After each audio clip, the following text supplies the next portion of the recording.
Welcome student, स्वागत है आप सबका एक फ्रेश वीडियो के अंदर, फ्रेश एपिसोड के अंदर।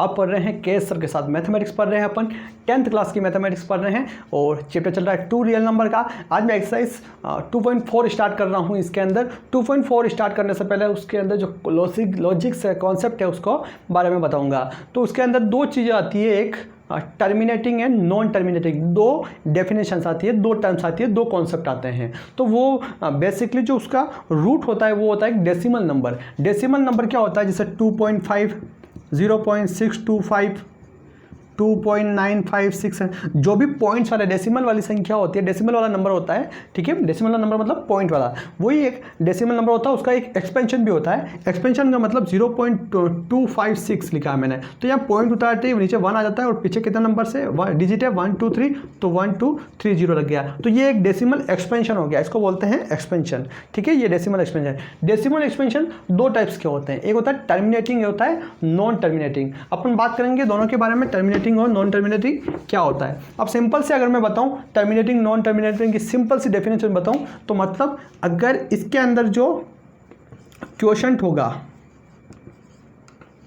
वो एक जगह जाके खत्म हो जाएगा, स्टॉप हो जाएगा, लेकिन इसका जो क्वोशंट होगा वो खत्म नहीं होगा, वो चलते ही जाएगा। कहने का मतलब लेट्स एग्जांपल 3 का डिवाइड करता हूं मैं 22 के अंदर।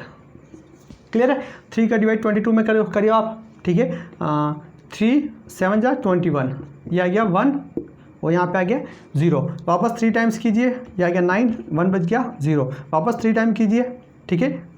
यहाँ पे पॉइंट लग गया था बाद में 9, वापस 1 0। अब ये आते ही जाएगा।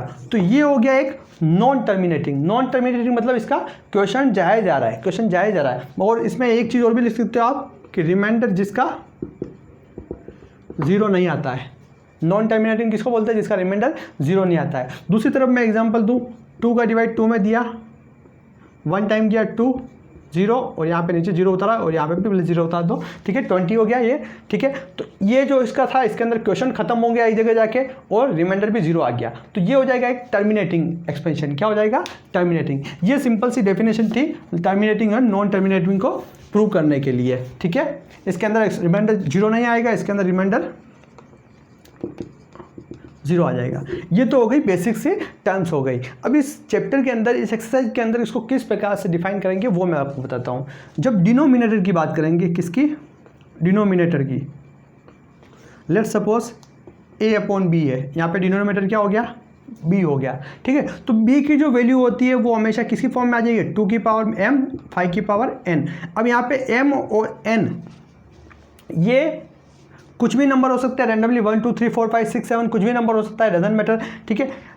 इस फॉर्म में अगर डिनोमिनेटर आता है, ठीक है, लेट्स सपोज एग्जांपल 2 की पावर 3 मल्टीप्लाई 5 की पावर 2, अगर इस फॉर्म में आता है, इसके अलावा 7 2 3 7 3 5 9 कुछ भी नहीं आता है इसके अलावा, इन दो के नंबर के अलावा, 2 और 5 के अलावा यहाँ पे और कोई भी मल्टीप्लिकेशन अगर नहीं आता है, 7 5 7 मल्टीप्लाई 11 ऐसा कुछ भी नंबर नहीं आता है, तो जो वो नंबर होगा वो उसका जो एक्सपेंशन होगा वो होगा टर्मिनेटिंग एक्सपेंशन। अगर इन दो नंबर के अलावा दूसरा कोई नंबर आ जाता है, लेट्स सपोज 2 की पावर 3 मल्टीप्लाई 5 की पावर 7 मल्टीप्लाई 3, तो ये आ जाएगा नॉन टर्मिनेटिंग एक्सप्रेशन। क्या हो जाएगा? Non terminating. और जिसके अंदर सिर्फ ये आएगा उसको बोलेंगे टर्मिनेटिंग एक्सप्रेशन। क्या बोलेंगे?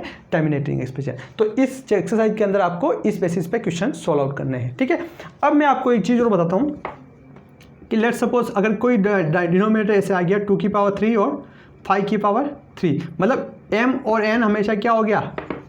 इक्वल हो गया। क्या हो गया? m और n इक्वल हो गया। तब इसकी पूरे की अगर वैल्यू को अगर आप सोल्व आउट करोगे तो आपका आंसर आएगा 1 लिख लो और यहाँ पे कितना है? 3 है, तो 3 0 लगा दो। तो यही इसका एक सॉल्यूशन होगा। अगर इसको एक्सपांड करके सॉल्व करोगे तो ये इसका सॉल्यूशन होगा। लेट्स सपोज 2 की पावर 5 मल्टीप्लाई 5 की पावर 5 हो गया। यहाँ पे 5 5 है तो 1 लिखो और नीचे 5 0 लगा दो पीछे इसके, तो यही इसका एक्सपेंशन होगा। ये ऐसे करके भी आप सॉल्व आउट कर सकते हो, ये भी आप क्वेश्चन में करके बताऊंगा। अगर आपको ये पसंद आया है, ये आपको समझ में आया है अच्छे से, तो वीडियो को लाइक शेयर करना और इसके आगे क्वेश्चन भी आने वाले हैं 2.4 के, वो जरूर देखना। धन्यवाद।